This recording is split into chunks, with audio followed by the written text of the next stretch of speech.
Mesdames, Messieurs, bonjour et bienvenue dans cet entretien du jour. Nous parlons aujourd'hui d'un ouvrage écrit par un Malien. Le titre « Souffle de vie, Odyssée et éveil d'une grande nation ». L'ouvrage évoque le développement de l'Afrique et parle précisément du Mali. L'auteur est avec nous dans ce studio. Il s'appelle Mohamed Habib Diallo. Bonjour Mohamed Habib Bonjour Diallo. Émeric. Votre ouvrage, je l'ai lu et je me suis posé une question. Je me suis demandé à quel genre littéraire on peut l'accrocher. La question est extrêmement pertinente parce qu'elle est souvent revenue. Donc d'un point de vue strictement littéraire, effectivement, il appartient à la catégorie du roman. Donc plus précisément à la catégorie des nouvelles. Donc novelas en espagnol, donc par rapport au format. Donc ça appartient donc à la catégorie du roman parce que j'ai voulu donner une dynamique au récit et plonger le lecteur en fait dans cette réflexion et surtout dans la thématique principale qui est le développement. Donc pour embarquer le lecteur dans mon récit, j'ai choisi le roman comme style littéraire, mais en réalité il traite de plusieurs thématiques donc qui touchent aussi bien aux faits brûlants d'actualité, que ce soit islam et république, donc la place de la religion dans la société, que ce soit également tout ce qui concerne l'économie, la politique dans son ensemble et différents faits sociaux et le management également. Donc c'est tout un ensemble de sujets qui sont traités, mais sous le prisme du roman. Et donc en fait avec bien catégorisé, bien structuré, mais avec des personnages, dont mon héros Amir. Comme Amir. Exactement, et des personnages antagonistes aussi, comme Al-Harb Maïga qui est un tyran en fait, le dirigeant d'un État, ainsi de suite. Donc tout est fictif, mais par contre, voilà, l'idée c'était vraiment de plonger le lecteur dans ce récit et qu'il s'approprie en fait les éléments d'information que je transmets de manière plus ludique et attrayante. Bon, donc sur la dynamique du roman, donc le pari réussi. Donc maintenant, j'attends encore des questions de mon public. Le titre en lui-même donne l'impression qu'on est en face d'un essai. Oui, absolument. En fait, jusqu'ici, c'est vrai que dans mes précédents ouvrages, j'étais plus sur le style de l'essai. J'étais plus essayiste. Donc mon premier ouvrage était donc la poésie et un recueil de poésie et de contes. Mais par la suite, donc c'était plus effectivement des essais et des réflexions sur de grands sujets importants. Et là, j'ai voulu donc pour toucher un public plus large, parce que j'ai eu beaucoup de retours positifs par le passé, des retours d'estime, mais par contre, je voulais que réellement la portée de mes écrits soit mieux saisie. Et pour cela, donc j'ai choisi à la demande de beaucoup, donc le style du roman, pour que réellement les lecteurs soient mieux embarqués et puissent s'approprier les éléments de réflexion que je transmets. Tout à fait. Il y a une panoplie de thématiques que vous développez, réflexion sociologique, réflexion philosophique, en passant par la religion ou même les relations humaines, les relations de couple. On a parfois l'impression de se perdre dans cette forêt de thématiques que vous abordez. Je me suis dit un instant, est-ce que Habib Diallo vous voit un peu l'Afrique qui souffre de nombreux maux et dont son ouvrage essaie d'apporter des solutions? Absolument, c'est tout à fait l'objectif. Et en fait, le fil conducteur, c'est le récit. Donc c'est pour ça que la dynamique du roman était extrêmement intéressante par rapport à ça. Et c'était un pari parce que c'est assez inédit en fait d'aborder des questions aussi sérieuses et avec des thématiques académiques et sur les sciences qui normalement sont cibles à un public bien précis, donc sous le prisme du roman. Donc là justement le fil conducteur c'est le roman, donc en fait on lit un roman. Mais par contre on s'approprie les éléments d'information que je transmets et l'idée en fait de base c'est d'apporter des solutions à des symptômes. Donc je pars des symptômes et je propose des solutions par rapport à l'Afrique en général et par rapport au monde également, parce que ce qui touche l'Afrique touche effectivement le monde puisque tout est interrelié. C'est ce que j'explique aussi et c'est pour ça que je débute mon ouvrage par justement la genèse des éléments scientifiques par rapport à la création. Et beaucoup historique. Beaucoup, enfin, c'est très romancé en fait au départ, mais c'est juste pour expliquer le lien qu'il y a entre tout un chacun. Donc moi je pars de l'individu parce que je m'intéresse vraiment à l'individu en expliquant que la source des mots donc, est propre à nous-mêmes en fait, en tant qu'individu. Et justement, donc la solution vient de nous à titre individuel et ensuite plus nous sommes nombreux à trouver des solutions à titre individuel et plus au niveau collectif on peut effectivement trouver des solutions globales. Donc c'est ce que j'ai voulu faire passer comme message dans ce roman, en apportant des solutions concrètes et exposées de manière didactique et facilement compréhensible. Oui. On peut trouver la question que je vais je vais poser d'un instant à l'autre un tout petit peu déplacé, mais j'aimerais vous demander, l'Afrique est-elle malade? Alors, ça c'est une excellente question. Mais en réalité, c'est une question qui revient assez souvent et que personne ne se pose finalement, puisque le constat est que l'Afrique est malade dans toutes les discussions, depuis que moi je suis né en tout cas, avant aussi, je pense. Toujours est-il un auteur l'avait d'ailleurs évoqué ainsi. Tout à fait. En fait, là, l'idée, cette fois-ci, à travers ce roman, c'était non pas de s'appesantir sur le sort de l'Afrique, mais c'était réellement du pragmatisme. C'est-à-dire pouvoir apporter des solutions concrètes qui, une fois mises en œuvre, peuvent aider et contribuer au développement. Parce que très souvent, c'est vrai qu'il y a énormément de discussions autour de l'Afrique, de l'aide à apporter, etc. Et bon, qui sont sans fin. Mais là, l'idée, c'était vraiment le passage à l'acte, le passage à l'action, en apportant des solutions concrètes qui sont facilement mises en œuvre, en faisant un benchmark des solutions déjà qui existent de par le monde, qui peuvent être adaptées à l'Afrique, et puis moi en étant force de proposition et en apportant des éléments complémentaires, et surtout des théories complémentaires par rapport aux sciences déjà existantes, en simplifiant des notions complexes, que ce soit pour l'économie, que ce soit pour la sociologie, le développement personnel. Et en fait, le trait commun, le dénominateur commun de tout ça, effectivement, c'est l'individu, donc en simplifiant cela et en ramenant cela à cette échelle.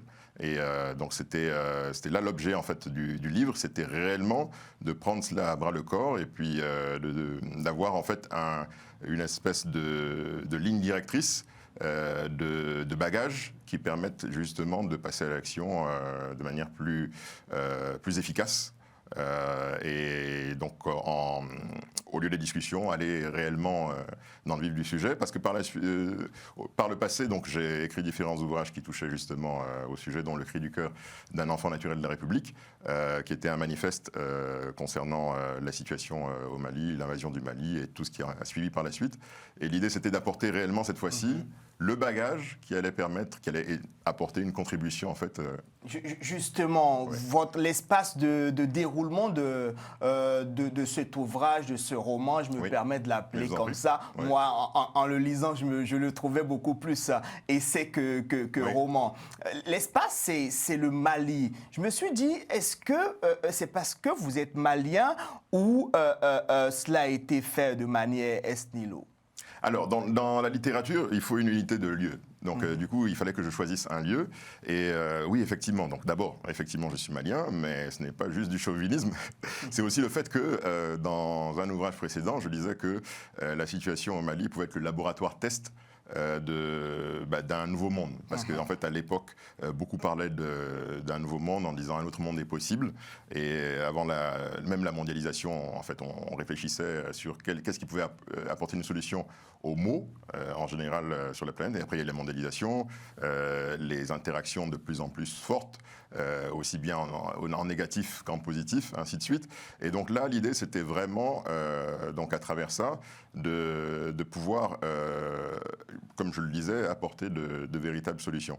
Et du coup, dans ce contexte de mondialisation, se dire que il fallait trouver une espèce d'équilibre à apporter. Et cela part du Mali, parce qu'en fait, aujourd'hui, quasiment toutes les nations du monde sont représentées. D'ailleurs, dans le Cri du cœur, j'invitais... Centre névralgique. Exactement. J'invitais les nations en fait, à intervenir de manière concertée, donc, parce que l'Organisation des Nations Unies est là pour ça. En fait, c'est une organisation qui a été créée à l'après-guerre pour justement mettre un terme aux guerres à travers le monde. Donc, l'objet, c'était d'apporter la paix. Et donc, du coup, les interventions des Nations Unies ont pour but d'être des forces d'interposition et d'empêcher les conflits en fait, de s'intensifier. Et du coup, là, l'idée, justement, c'est que, vu qu'au Mali, le Mali est un foyer, effectivement, de tensions potentielles, avec toutes les nations représentées, parce que c'est un enjeu majeur en termes géostratégiques, et également en termes de potentiel énergétique. Et du coup, le Mali était le bon lieu pour parler de développement, parce que, en fait, beaucoup de maux de nos sociétés globales peuvent être solutionnés à partir du Mali déjà. Si jamais au Mali, on part sur la spirale du développement, je pense que ça aidera beaucoup de nations du monde à aller vers cette Votre spirale ouvrage vertueuse. sort dans une période où l'histoire politique du Mali est un peu mouvementée avec les relations franco-maliennes qui sont tumultueuses. Et j'ai eu l'impression un peu de voir un Habib Diallo être d'accord pour peut-être le retrait de la France du Mali.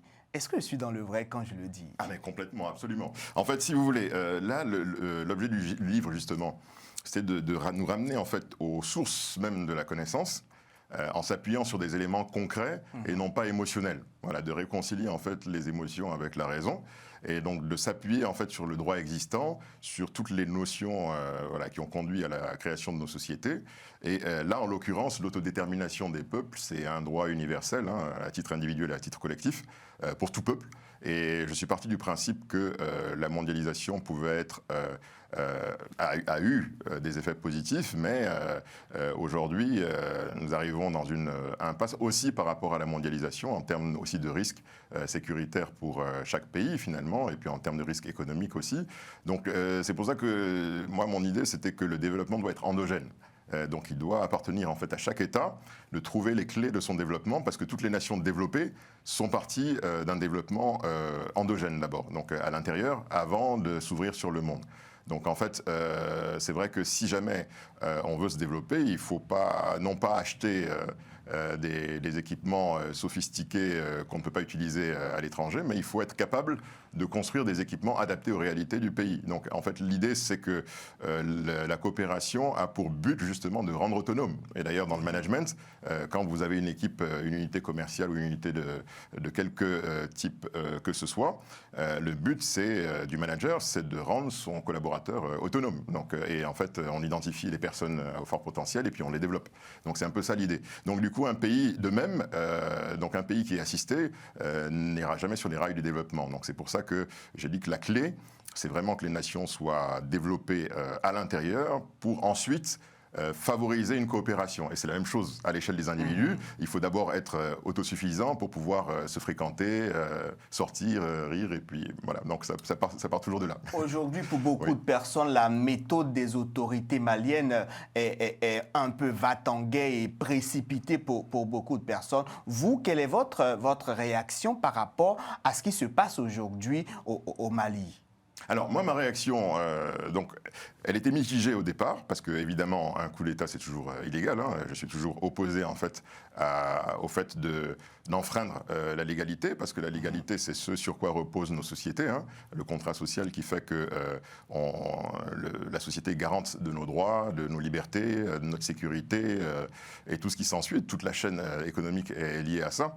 Donc du coup, un coup d'État, effectivement, c'est quelque chose qui remet tout cela en question. Par contre, en tant que Malien aussi, il était extrêmement important pour moi d'avoir une analyse rationnelle et puis en même temps objective de la situation. C'est que ça s'imposait, puisque en fait, tant qu'on n'a pas pris les rails du développement, tant que c'est le chaos, il faut absolument, à un moment donné, serrer la vis pour que réellement un État soit constitué. Parce que en fait, depuis les indépendances, les États africains ont eu beaucoup de mal en fait à justement s'autosuffire. Et aujourd'hui, rares sont les États qui s'autosuffisent en Afrique. Et là, donc du coup, je pense que le coup d'État était opportun dès l'instant où, après le coup d'État, des élections étaient prévues. Donc c'est normalement. Ce qui n'a pas été le cas. Alors, pour l'instant, ça semble être le cas, puisque aux dernières nouvelles, effectivement, des élections sont prévues en accord avec la CEDEAO. Donc il a donné un horizon de 2 années. Donc ça veut dire qu'il y a un cap tout de même.